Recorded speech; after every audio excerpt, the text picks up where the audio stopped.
یعنی اس کے نسل میں کہیں نہ کہیں غلط خون مل گیا، گڑبڑ ہے.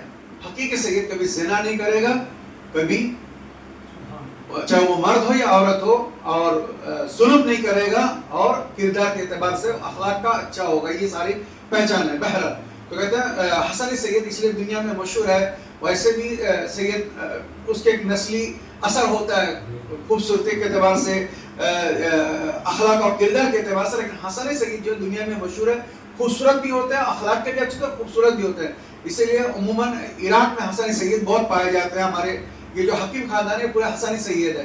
اور یہ جو آپ لوگ شاید بہت کم لوگ جانتے ہیں، یہ جو قادری مسلمان ہے، اہل سنت کے فرقہ قادری، عبدالقادر جیلانی کے ماننے والے، ان میں بھی سید ہے، یعنی ان میں بھی سید ہے، اور یہ حسنی سید ہے. یہ اپنے آپ کو حسنی سید کہلاتے ہیں. تو یہ امام حسن کی نسل ہے. یہ لوگ آپ کے والد علی ابن ابی طالب، آپ کی ماں فاطمہ زہرا سلام اللہ علیہا، آپ کی روز ولادت منگل، امام حسن علیہ السلام 15 رمضان 3 ہجری میں منگل کے دن مدینہ میں پیدا ہوئے تھے. اور آپ کی جو اولاد ہے وہ 15 کے قریب بتایا گیا، 15 یا بعض 17 18 اولادیں ہیں، مختلف بیویوں سے الگ الگ اولادیں ہیں. آپ کی ٹوٹل عمر جو وہ 47 سال کے. اس 47 سال میں 10 سال آپ کی امامت کی پیریڈ ہے، 40 سے لے کر 50 تک. 40 ہجری میں آپ کے والد کو شہید کر دیا گیا، اس کے بعد آپ کی امامت کی ذمہ داری شروع ہوئی، اور پھر 50 میں آپ کو بھی شہید کر دیا گیا جودہ بنت اشعث کے ذریعے. معاویہ نے، یاد رکھیے گا، مولا علی سے جنگ لڑی تھی حکومت حاصل کرنے کے لیے، خلافت حاصل کرنے کے لیے. جب کامیاب نہیں ہوا، جنگ میں ہار گیا، صفین کا میدان آپ پورا واقعہ جانتے ہیں، تب اس نے، معاویہ نے ایک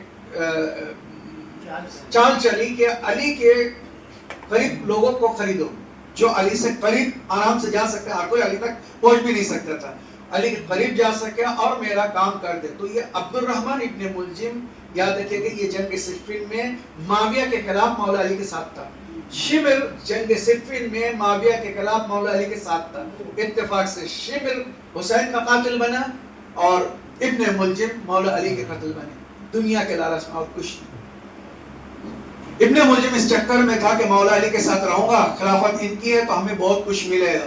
لیکن جب دیکھا کہ مولا علی کسی کو اس کا حق سے زیادہ نہیں دیتی، یہاں تک ان کے سگے بھائی عقیل نے ایک مرتبہ صرف اور صرف 1 درہم یا بعض روایت نصف درہم، یہ بھی ہے نصف درہم، 50 پیسہ ایکسٹرا مانگا تھا. تو مولا علی اس زمانے میں دیے جلتے تھے، یہ تو لائٹ کے زمانے نہیں، تب شمع جلتے تھے، دیے جلتے تھے. مولا علی نے اپنا ہاتھ شمع کے اوپر رکھ دیا تو عقیل نے ہاتھ پکڑ لیا. علی کیا کر رہے ہو؟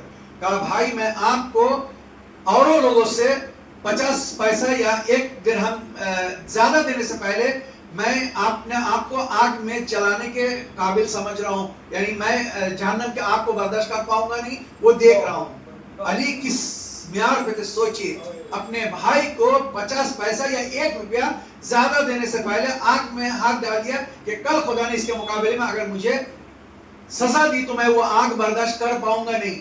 عقیل نے کہا میرے بھائی مجھے نہیں چاہیے، عقیل نے کہا میرے بھائی مجھے نہیں چاہیے. مولا علی سے جو لوگ چڑھتے تھے اس کی مین وجہ تھی کہ علی انصاف پسند تھے، علی حق بولتے تھے اور انصاف پسند تھے. انصاف سے زیادہ کسی کو اس کے حق سے زیادہ نہیں دیتے تھے، کم بھی نہیں دیتے تھے، زیادہ بھی نہیں دیتے تھے. یہ علی کے انصاف کی بات تھی. جو کہتے ہیں معاویہ نے دیکھا کہ علی کو ہم ایسے نہیں مار سکتے، سامنے سے جنگ سے نہیں مار سکتے، تو اس نے کہا کہ معاویہ نے ابن ملجم کو بلایا. بلانے کا وقت تم علی کے ساتھ رہو گے، تمہیں زندگی میں کچھ نہیں ملنے والا. علی مفت میں کچھ نہیں دیتا ہے، ہر ایک کو اس کا حق دیتا ہے. علی کو کسی صورت سے مار ڈالو، اس کے بعد حکومت میری ہوگی، خلافت میری ہوگی، میری ریاست میرے خلافت میں تمہیں عہدہ بھی ملے گا، پیسہ بھی ملے گا. دنیا کے لالچ میں بدبخت نے اپنے دین کو تباہ کر دیا. اور اس کو صفین سے واپس آ کے یہی ابن ملجم تھا جو مولا کے پاس آ کے بہت میٹھی میٹھی باتیں کر رہا تھا. تو ابن ملجم کو مولا علی نے پیشین گوئی کر دی تھی کہ اے ابن ملجم، اے عبد الرحمن، اس کا اصل نام ہے عبد الرحمن، اے عبد الرحمن عنقریب تو ہی مجھے قتل کرے گا، عنقریب تو ہی مجھے قتل کرے گا. عبد الرحمن سر پہ ہاتھ رکھ کے بولتا ہے مولا میں آپ کی طرف سے لڑتا ہوں، آپ کے پاس رہتا ہوں، میں آپ کو قتل کروں گا. کہاں دنیا کے لالچ میں تو بھول جائے گا تیرا مولا کون ہے. اسی لیے ابن ملجم نے جب، یعنی عبد الرحمن نے جب ضربت لگائی تو امام علی نے اس سے کیا کہتا ہے، اے عبد الرحمن کیا میں تیرا اچھا امام نہیں تھا؟ کیا میں نے تیرے ساتھ انصاف نہیں کیا؟ کیا کہ میں نے تیرا خیال نہیں رکھا؟ تو نے میرے بچوں کو یتیم کیوں کیا؟ یہ مولا علی کا جملہ تھا ضربت لگنے کے بعد عبد الرحمن، کیونکہ اس سے پہلے بول چکے تھے تو ہی دنیا کے لالچ میں مجھے مارے گا. تو جس طرح سے عبد الرحمن ابن ملجم نے دنیا کے لالچ میں مولا علی کو مارا تھا، اسی طرح سے جعدہ بنت اشعث نے دنیا کے لالچ میں یزید کے باپ نے کہا تھا تو نے اگر حسن کو مار دی، کیونکہ سلو نامہ میں طے پایا تھا کہ اگر حسن کی زندگی میں معاویہ مر گیا تو یہ دوبارہ عہدہ امام حسن کو واپس جائے گا.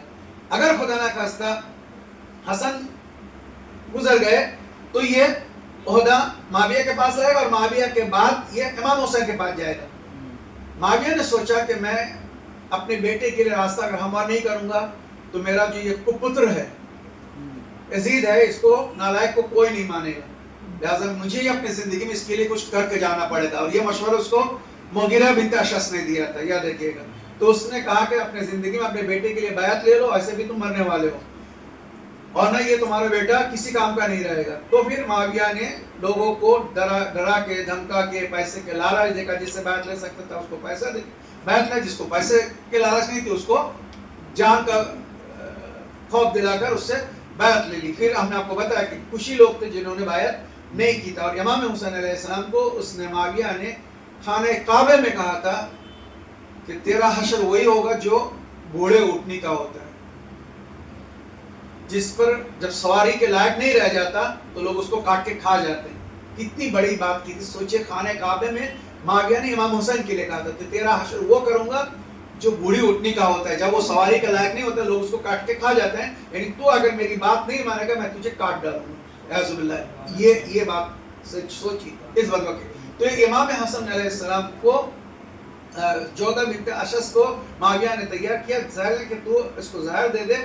یہ 2000 یا کچھ درہم اس کو تھیلی میں بھیجا، یہ ایڈوانس ہے. یاد رکھنا اگر حسن کو تو نے مارنے میں کامیابی حاصل کر لی تو میرے بعد اس کے بعد حکومت میری ہوگی اور میرے بیٹے یزید کی ہوگی، اور یزید سے میں تیری شادی کراؤں گا، تو بادشاہ کی بیوی کہلائے گی، تیرا نام ہوگا شہرت. اس نے دنیا کے لالچ میں اس نے بھی وہی کیا. جبکہ امام حسن اپنے بیویوں کے ساتھ تاریخ نے لکھا اتنا خیال کرتے تھے کہ کسی بیوی کو کبھی شکایت کا موقع نہیں ہوتا تھا. یعنی عموماً کہتے ہیں یہی شریعت کا حکم بھی ہے، ایک سے زیادہ جو شادی کی اجازت دی گئی. آپ قرآن کی آیت پڑھیے، اعتدلوا، اگر ان کے درمیان عدل انصاف سے کام رکھ سکتے ہو، دونوں کو برابر حق دے سکتے ہو تو ہی دوسری شادی کرو، اور نہ دوسری شادی کی اجازت نہیں ہے. لوگ سمجھتے ہیں کہ قرآن نے اجازت دی اس میں واجب ہے، تم 4 شادی کر سکتے ہو. 4 شادی اس وقت کر سکتے ہو جب چاروں کے درمیان تم انصاف کر سکتے ہو. قرآن نے کہا اگر تم ایک سے زیادہ شادی کر کے دونوں کے درمیان انصاف نہیں کر سکتے تو اس ایک سے دوسری شادی مت کرو. اور خاص کر کے پہلی بیوی اگر مومنہ ہے، وہ تمہاری ضرورتیں پوری کر رہی ہے، چاہے وہ جسمانی ضرورت یا معنوی ضرورت، تو تم اس کی اجازت کے بغیر شادی مت کرو. لیکن ہمارے یہاں لوگ یہ سب رعایت نہیں کرتے، شادی کا موقع آتا ہے سب بھول جاتے ہیں. بہرحال اب خلاصہ یہ کہ اس نے امام حسن کو زہر دلوانے کے لیے پیسہ بھی دیا اور وعدہ بھی کیا. جب امام حسن کو زہر دے دیا تو اس نے کہا کہ مجھے پیسہ بھی دو اور اپنا وعدہ پورا کرو. تو معاویہ کا جواب تھا جعدہ بنت اشعث کے لیے کہ دنیا کے لالچ میں جب تو حسن جیسے امام کو زہر دے سکتا ہے تو کل میرے بیٹے کے لیے کوئی بھی تجھے دے کچھ پیسہ دے دے تو میرے بیٹے کو زہر دے دے گی. تو میرے بیٹے کو میں اپنی ایسی غلطی میں کبھی نہیں کروں. تو خسرت دنیا والآخرہ. یاد رکھیے گا. تو آج کے دن 28 صفر جمعرات کے دن امام حسن کو زہر دیا گیا تھا 50 ہجری میں، جس کے بعد آپ شہید ہو گئے. اور روزے کے حالات میں آپ کو زہر دیا گیا. دیکھیں جب خالی پیٹ ہو انسان تو زہر کا اثر جلد ہوتا ہے. تو کہتے جیسے ہی امام حسن نے افطاری کے لیے پانی مانگا، اس نے کہا میں آپ کے لیے بہترین شربت بنا کر لائی ہوں، آج آپ اس سے روزہ کھولیے. امام نے جیسے ہی اس زہریلا شربت کو پیا اور فوراً اپنے کلیجے کے ٹکڑے کٹ کر کے باہر آنے لگے. خدا لعنت کرے جعدہ بنت اشعث پر اور اس کو تیار کرنے والوں پر. کہتے ہیں معاویہ کے امام پر آج کے دن امام 28 صفر کے امام میں حسن کو زہر دیا گیا.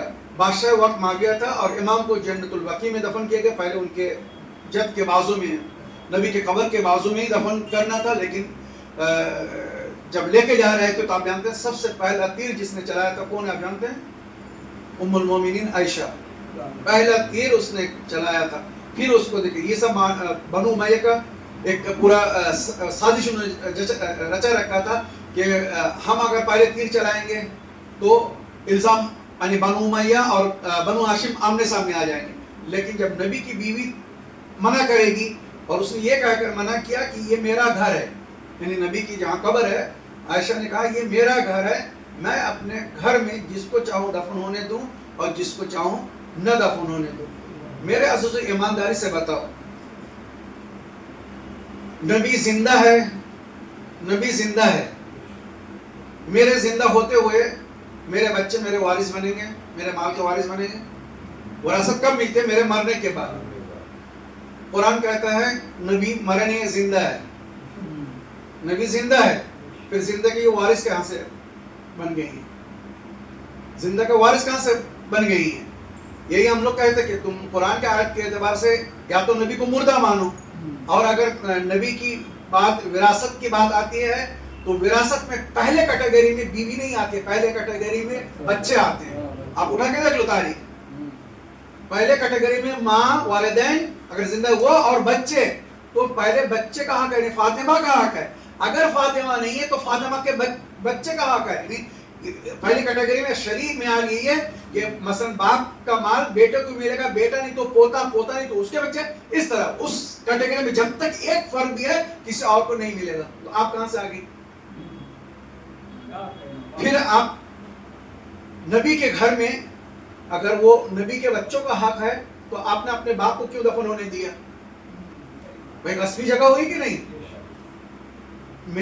امام حسن جناب زہرا کی وہ وراثت ہے، آپ نے زہرا کی اجازت کے بغیر، حسن کی اجازت کے بغیر، حسین کی اجازت کے بغیر آپ نے اپنے باپ کو وہاں دفنا دیا۔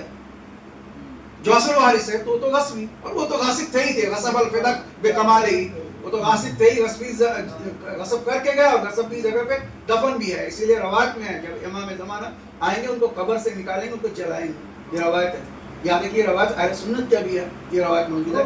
معراج کی شب جو رسول خدا کو بتائی گئی تھی کہ مہدی جب ظہور ہوگا تو کیا کیا کریں گے، تو اس میں ایک بات یہ بھی لکھی گئی، مہدی ظہور کرنے کے بعد خانہ کعبہ پہنچیں گے، پھر خانہ کعبے کی طواف کریں گے، یعنی وہاں حج کے امور انجام دیں گے، پھر وہاں سے مدینہ جائیں گے، مدینہ جانے کے بعد قبر رسول کے پاس کھڑے ہو کر ان کو معلوم ہے، پھر بھی وہ دنیا والوں کو باور کرنے کے لیے، آگاہ کرنے کے لیے پوچھیں گے یہ کس کے قبر ہے؟ لوگ کہیں گے نبی کی قبر ہے، تو کہیں گے یہ بازو میں کس کے قبر ہے؟ کہیں گے یہ فلاں اور فلاں کا قبر ہے۔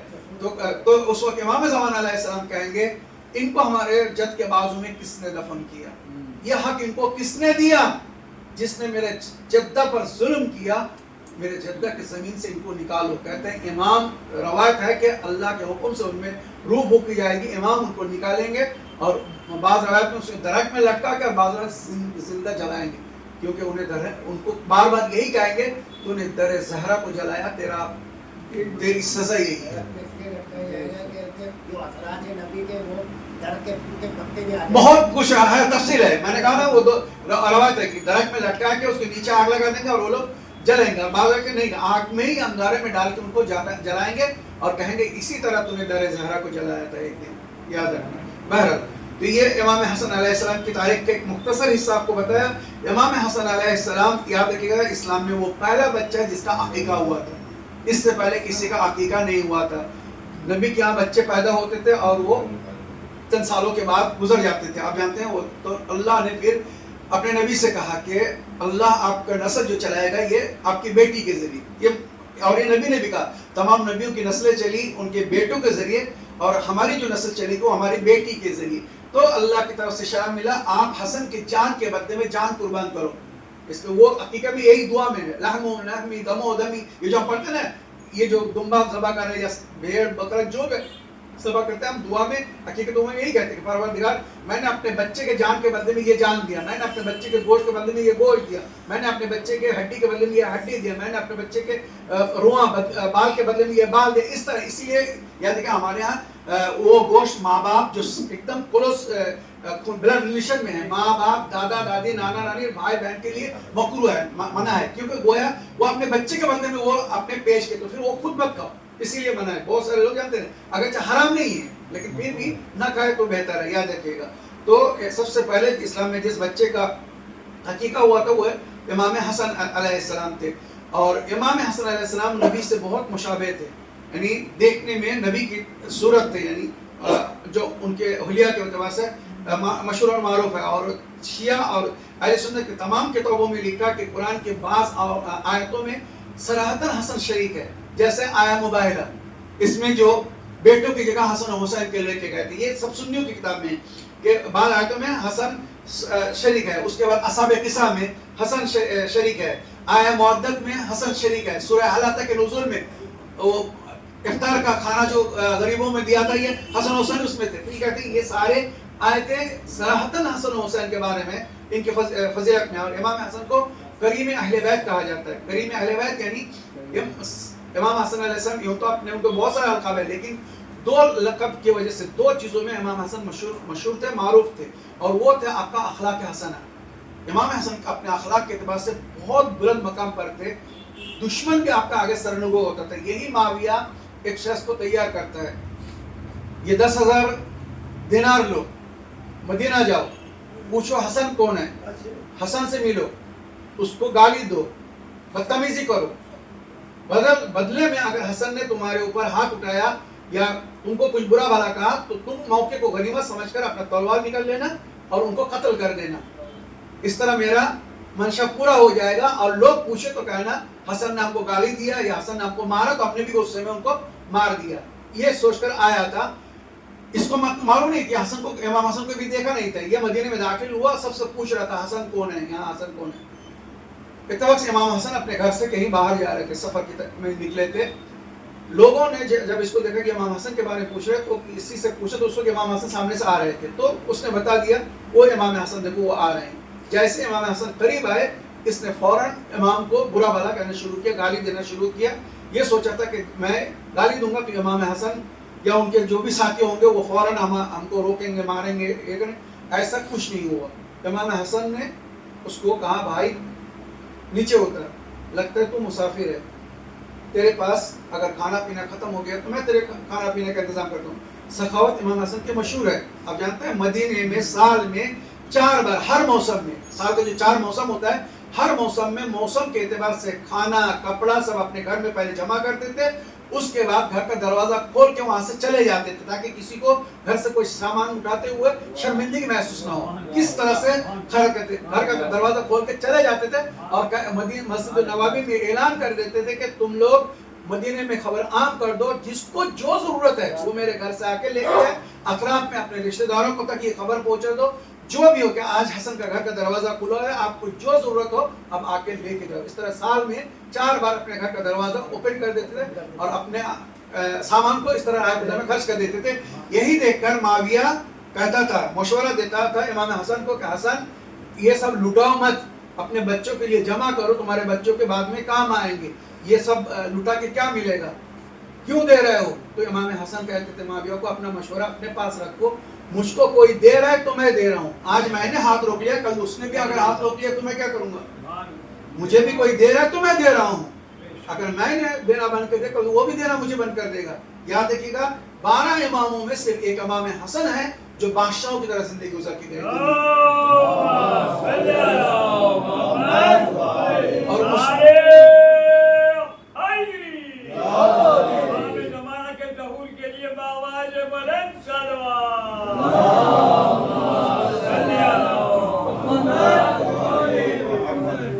اور اس کی وجہ یہ تھی کہ امام علی علیہ السلام, دیکھیے امام جب اپنے دور کا امام ہوتے تو اس رعایا کی ذمہ داری اس کے سر ہوتی ہے. ایک امام کے ہوتے ہوئے دوسرے امام کے سر پہ وہ ذمہ داری نہیں آتی. وہ اپنے اخلاق سے جو بھی کر سکتے ہیں, لیکن ذمہ داری امام کی ہے. تو مولا علی علیہ السلام اسی لیے بہتر نہیں کھاتے تھے, بہتر نہیں پہنتے تھے کہ کل کوئی یہ تانا نہ دے کہ علی میں پریشان ہوں اور آپ عیش کی زندگی گزار رہے ہیں. تو مولا اس لیے سادگی کی زندگی کر رہے. اس وقت امام حسن کیونکہ ان کے اوپر وہ رعایا کی ذمہ داری نہیں تھی, تو امام حسن علیہ السلام جو ہے وہ باغات خریدتے تھے, فصل اگاتے تھے, تجارت کرتے تھے. امام کو یہ موقع ملا تھا. امام یعنی یاد رکھیے کہ امام اپنے پیسے سے عیش کرتے تھے, دوسرے کے پیسے سے نہیں. اور یہ بھی اللہ کی نعمتوں کا ایک شکر ہے.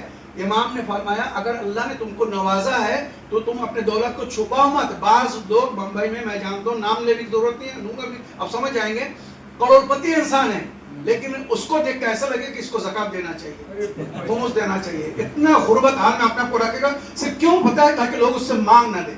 کہ اگر میں سوٹ بوٹ میں رہوں گا, اچھا حالت میں رہوں گا, کوئی بھی دوست مانگ لے گا, کوئی بھی آدمی آ کے سیٹ کچھ دے دو, تو وہ اپنے آپ کو اس لیے غربت میں رہے. بہت سارے لوگ ہیں. تو یہ بھی کفران نعمت ہے. اللہ نے تم کو نوازا, تم اسی حساب سے رہو. یعنی یہ نہیں کہا کہ تم ضرورت سے زیادہ خرچ کرو، لیکن تم اگر اچھا صاف ستھرا کپڑا پہن کے رہو تو اسی طرح اپنے آپ کو ٹیچر حال میں مت رکھو. یہ ناشکری ہے کہ خدا نے تم کو نوازا اور تم پھر بھی اپنے آپ کو محروم بنا کے رکھے ہو. کہتے ہیں کہ کنجوس جو ہے وہ دنیا میں بھی پریشان رہے گا، آخرت میں بھی پریشان رہے گا. یعنی دنیا میں خود نہ کھایا نہ کھلایا، اور آخرت میں وہ بھی حساب دینا پڑے گا جو نہ کھایا اور اس کے پیچھے دوسرے لوگ کھا رہے ہیں. یاد رکھیے گا. تو امام حسن علیہ السلام اپنی سخاوت کی وجہ سے بھی بہت مشہور تھے. معروف تھے. یزید کے باپ نے جب اس شخص کو بھیجا تو اس نے آتے ہی گالی دینا شروع کیا. جب گالی دی امام نے اس سے پوچھا بھائی تو اگر تکلیف میں ہے تو بتا، میں تیرا کیا کام کر سکتا ہوں، کیا کام ہے، تو مجھے جانتا بھی نہیں، مجھے پہچانتا بھی نہیں، تو اچانک آ کے مجھے گالی کیوں دے رہا ہے. پھر امام نے بہت اخلاق سے اس کو گھوڑے سے کہا اتر آ، تو مسافر ہے تو میں تیرے رہنے کا انتظام کروں، کھانے پینے کا انتظام کروں، تیری ضرورت کیا تو بتا دے، میں سب پورے کرنے کو تیار ہوں. اس نے امام حسن جب یہ اخلاق، کیونکہ یزید نے کہہ کے بھیجا تھا کہ تم گالی دو گے تو مقابلے میں وہ تم کو گالی دے گا، تم برا بھلا کو وہ بھی تم کو برا، اور یہ تم کو تمہارا مقصد حاصل ہو جائے گا، فوراً ان کو مار دینا، میرا راستہ آسان ہو جائے گا. اس نے جب یہ اخلاق دیکھے تو وہ قدموں پر سر رکھ دیا. مولا مجھے غلط بتایا گیا تھا، مجھے یزید کے باپ نے معاویہ نے یہ پیسہ دے کے بھیجا تاکہ میں آپ کو گالی دوں، آپ کو برا بھلا کہوں، اور غصے میں اگر آپ نے مجھے ایسا کچھ بھی بدسلوکی کی تو مجھے تلوار بھی دیا گیا کہ میں آپ کو قتل کر دوں. مولا مجھے معاف کر دیجیے، آپ کریم ابن کریم ہے، اتنا اچھا انسان جس کو میں نے اتنی گالی دی، اگر میں عرب میں کسی کو اتنی گالی دیا ہوتی تو اب تک وہ میری 10 دھلائی کر چکا ہوتا. مولا آپ نے مجھے معاف کر دیا، میں آپ کا شکر گزار ہوں. مولا مجھے معاویہ نے یہ پیسہ دیا، یہ پیسہ مجھے چونکہ آپ کو مارنے کے لیے دیا تھا، میں آپ کو ماروں گا نہیں، یہ پیسہ میں آپ کو دے دوں، آپ رکھ لیجیے. مولا امام حسن علیہ السلام کہا نہیں، یہ تمہارا حق ہے. اس نے تم کو ہم کو گالی دینے کے لیے کہا، تم نے ہم کو گالی دیا، جو برا بھلا کہہ سکتے تم نے سب کچھ کیا، میں نے تم کو کچھ بولا، میں نے تم کو معاف کر دیا، تم اس کا حقدار ہو، تم لے لو. معاویہ کو واپس کرنے کی بھی ضرورت نہیں. کہا مولا پھر ایک کام کرتا ہوں، معاویہ نے مجھے سپاری دی تھی آپ کو مارنے کے لیے، اب یہ 10,000 میں آپ کی طرف سے سپاری مان لیتا ہوں اور اس کو جا کے قتل کر دیتا ہوں. میں آپ کی طرف سے یہ سپاری مان لیتا ہوں اور جا کے اس کو قتل کر دیتا ہوں. امام حسن نے کہا نہیں، ایسا مت کرنا، جو کام اس نے بدبخت نے کیا اگر میں بھی وہی کروں گا تو مجھ میں اور اس میں فرق کیا رہ جائے گا. امام حسن کی خصوصی کے لیے بآواز بلند سلوات.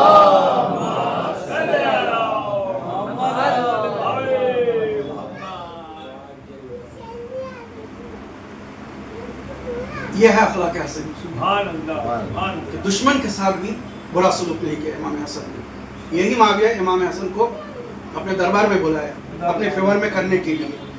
اور جب امام حسن جانے لگے تو اس نے پہلے سے سیٹنگ کر رکھا تھا کہ میں ایک بڑا اماؤنٹ حسن کو دوں گا خریدنے کے لیے، یعنی حسن کو میں خرید دوں گا. اگر اس نے میری بات مان لی اس کی بھلائی ہے، اگر اس نے میری پیشکش کو قبول نہ کیا، میرے تحفہ کو قبول نہ کیا اور میری انسلٹ کی تو دربار میں کہہ دیا تھا کہ باہر نکلتے ہی اس کو قتل کر دینا. امام حسن تھے، سب سمجھ رہے تھے. امام حسن جب اس کے دربار سے نکلنے لگے تو وہ بھی چھوڑنے آیا پیچھے اور امام کو کچھ 10,000 یا 20,000 کی اشرفی کی تھیلی دی، سونے کے جو پیسے ہوتے ہیں اشرفی تھیلی دی. کہا حسن یہ میرے طرف سے تحفہ قبول کر لیجئے. کہا کہ میں یہ قبول نہیں کر سکتا. کہا اس کے مقابلے میں مجھے اب بات ہو گئی کہ جب دیکھا کہ امام حسن میری بات سننے کو تیار نہیں، کہا اس کے مقابلے میں مجھے کچھ نہیں چاہیے، آپ ایسے ہی لے جائیے. کہا ہم ایسے بھی نہیں لیں گے، کیونکہ امام جانتے تھے کہ اس کا ایک احسان رہے گا میرے اوپر، یہ دنیا کو بتائے گا کہ میں نے امام حسن کو اتنا پیسہ دیا، لے جائیے. بہرحال چونکہ اس نے سازش کی تھی کہ اگر امام حسن نے ہماری عزت بے عزتی کی اور نہ لیا تو اس کو قتل کر دے، امام نے اس کی چال سے اس کو مارا. امام نے وہ تھیلی لے لی، کہتے ہیں اس کو بے عزتی در بے عزتی. امام نے اس سے تھیلی لی اور گھر سے باہر نکل رہے تھے کہ اتنے میں اس کے خادم نے آپ کی جوتی صحیح کر دی. امام نے وہ 10 یا 20,000 کی تھیلی اس کو دے دی. سود کو اس کو دے دیا، اس کو بتا تیری اوقات کیا ہے تھیلی کا، اس کو دے دیا. جیسے دے دیا تو معاویہ کہنے لگا خادم سے جو غلام تھا، یہ امام حسن کہا کہ یہ تم کو نہیں دیا، ان کو دیا. امام حسن نے کہا اس نے میرے ساتھ حسن سلوک کیا، اس نے میری جوتی صحیح کر دی تو میں نے تحفہ میں اس کو 20,000 دے دیا. معاویہ کے لوگوں کے سامنے اس کی اب معاویہ کچھ نہیں کر سکتا تھا کہ اتنا بڑا دل والا انسان جو جوتا سیدھا کرنے کے مقابلے میں خادم کو اسی کے آدمی کو 10,000 یا 20,000 دے دیا, کہتے ہیں اسی کے جوتے اس کے سر مارا امام حسن علیہ السلام نے, پھر وہاں سے نکلے. تو کہتے ہیں اس طرح امام حسن اپنے اخلاق اور اپنے سخاوت کی وجہ سے مشہور و معروف تھے. یاد رکھیے یہ چیز ہے. اسی لیے امام حسن علیہ السلام کی ایک وصیت بھی, ارے ہو گیا آگے چلو, چلائے گا چلاؤ 5 منٹ سے 5 منٹ لے سکتا ہوں, کہاں گئے 5 منٹ بیٹا. ہاں امام حسن علیہ السلام کے کچھ شیعہ امام حسن سے مل آئے. کچھ لوگ امام حسن کے پاس آئے اور کہا مولا ہم آپ کے شیعہ ہیں, آپ سے ملنے آئے ہیں.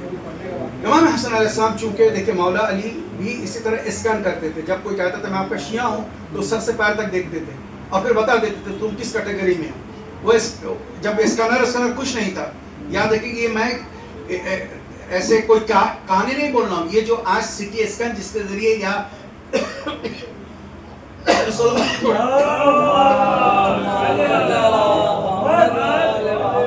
یہ جو ڈی این اے ٹیسٹ ہے, ڈی این اے ٹیسٹ جس کے ذریعے نسل کا پتہ چلاتا ہے, بلڈ ریلیشن کا پتہ چلاتا ہے, خدا کی قسم جس وقت لوگ ڈی این اے ٹیسٹ کے بارے میں تصور بھی نہیں کر سکتے تھے, جانتے نہیں تھے, اس وقت مولا نے یہ ڈی این اے ٹیسٹ کرایا تھا. وہ واقعہ سناؤں گا آپ کو, یاد دلائے گا نیکسٹ درس میں کہ ایک عورت نے اپنے ہی بیٹے کے ساتھ خیانت کیا تو امام نے فرمایا اس کو بیٹا ماننے سے وہ عورت انکار کر رہی تھی.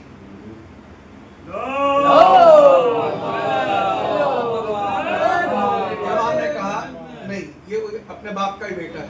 تو پھر اس کے قبر سے ہڈی منگایا, وہ تفسیر واقعہ, ناک میں لگایا تو فوراً ناک سے خون آ گیا. یہ first D N A test ہے دنیا کا, یاد رکھیے گا. وہ ہڈی جیسے سنگا اس کے ناک سے خون آ گیا. امام نے بتایا یہ اسی کا بچہ ہے اور نہ اس کے ناک سے کبھی خون نہیں آتا. اسی طرح وہ خون ملاتے ہیں بلڈ ٹیسٹ والے. بہرحال امام حسن علیہ السلام کے متعلق جو آخری بات وہ یہی ہے کہ امام حسن سے کچھ لوگ ملنے آئے اور کہا ہم آپ کے شیعہ ہیں. تو امام حسن علیہ السلام نے ان کو دیکھا اور دیکھنے میں کہا میرے بھائی ایسا دعویٰ مت کرو جس کا تم حق نہیں رکھتے ہو. اپنے آپ کو ہمارا شیعہ کہہ کر خود کو اور ہمیں خدا کے آگے شرمندہ مت کرو. جس بات کا تم حق نہیں رکھتے ہو اس کا دعویٰ مت کرو. ہمارا شیعہ ہونا اتنا آسان نہیں ہے. شیعہ کا مطلب کیا ہے؟ ہمارے نقش قدم پہ چلنے والے فالوورز. زندگی کا ہر ایک قدم پہ تم ہمیں فالو کرو گے, جو ہم کریں وہ کرو گے یا جو ہم کہیں وہ کرو گے. کیا تم ایسا کرتے ہو؟